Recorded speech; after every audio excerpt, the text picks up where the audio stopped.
কবর এমন একটা জায়গা যেখানে গেলে আপনাকে চিনবে না যে আপনি দুনিয়ার মধ্যে কত বড় একজন নেতা ছিলেন। আপনি এমপি ছিলেন, মন্ত্রী ছিলেন, না কে ছিলেন, আপনাকে চিনবে না।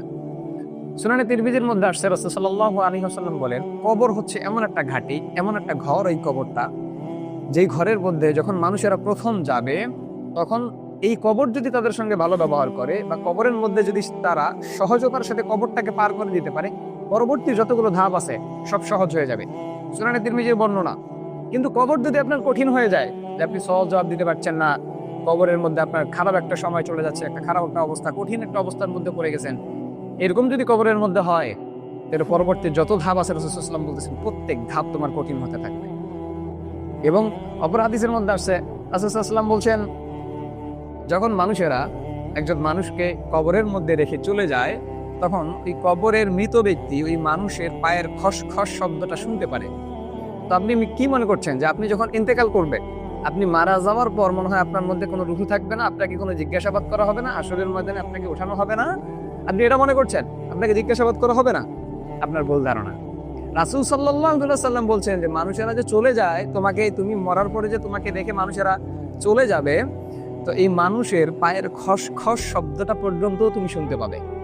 তার মানে আপনি কি বুঝলেন? আপনি কবরের মধ্যে আপনাকে রাখা হবে, রাখা হয়ে মানুষ চলে যাবে না, তার মধ্যে আপনার অ্যাকশন শুরু হবে। তাহলে কবর আপনাকে এমনি এমনি চিনবে না। আপনি এমপি, মন্ত্রী, সরকার কে ছিলেন সেটা দেখে কবর আপনাকে চিনবে না, নবী রাসূল দেখে আপনাকে চিনবে না, দেখবে আপনার আমল।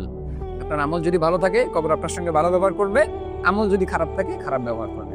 আমরা শুধু মনে করি, আমরা শুধু সারা জীবন শুনলাম যে কবরের মধ্যে যদি খারাপ একটা সময় চলে আসে, আমরা যদি গুনাহগার হয়ে মারা যাই, তাহলে কবরের এক পাশের মাটি আর এক পাশের মধ্যে চাপ দিবে, আমাদের এক পাজরের হাম অন্য পাজরে চলে যাবে। সারা জীবন এটা আমরা শুনছি না, শুধু শুনে আসলাম, কিন্তু এর প্রক্রিয়াটা আমরা কি কখনো অনুভব করছি? এর প্রক্রিয়াটা কি আমরা কখনো চিন্তা করছি যে প্রক্রিয়া কি হবে? কত দূর একটা কথা চলে গেছে যে এক পাশের মাটি অন্য পাশে চাপ দিবে, এক পাজরের হাম অন্য পাজরে চলে যাবে। আপনি চিন্তা করছেন যে কবরের মধ্যে কি একটা অবস্থা হবে আপনার?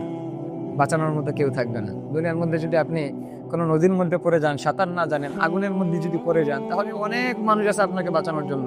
আর সেদিন যদি গহীন সেই সমুদ্রের মধ্যে, জাহান্নামের সমুদ্রের মধ্যে পড়ে যান, সেদিন যদি গহীন সেই জাহান্নামের লেলিহান আগুনের মধ্যে পড়ে যান, আপনাকে বাঁচানোর মতো ক্ষমতা কারো থাকবে না, কোনো নবীরও থাকবে না। মুহাম্মদ সাল্লাল্লাহু আলাইহি ওয়াসাল্লাম আপনাকে সুপারিশ করতে পারবেন, কিন্তু আপনি যদি দুনিয়ার মধ্যে তার আদর্শ অনুযায়ী না চলেন, তার সুন্নাহ না মানেন, আল্লাহ পাক রব্বুল আলামিনের আদেশগুলো না মানেন, তাহলে আপনাকে সেদিন সুপারিশ তিনি কি দেখে করবেন? আপনি আমাকে বলেন। আপনাকে তো উম্মত হিসাবে চিনবেই না। আমরা যে কবরের মধ্যে যাই, আমাদের মূলধন তো আমরা নিয়ে যাই না, আমলটাই তো আমরা করতে পারি না, নবীর সুন্নাত নিয়ে তো যাইতে পারি না। তাহলে তিনি আমাদেরকে যে সুপারিশ করবেন, কি দেখে আমাদেরকে সুপারিশ করবেন? আমাদের মধ্যে কি এমন সুন্নাহ দেখবেন, আমরা কি এমন নবীকে খুশি করার জন্য করছি, যেগুলো দেখে তিনি আমাদেরকে সুপারিশ করবেন? কোনো কিছু তিনি দেখতে পারবেন না ভাই।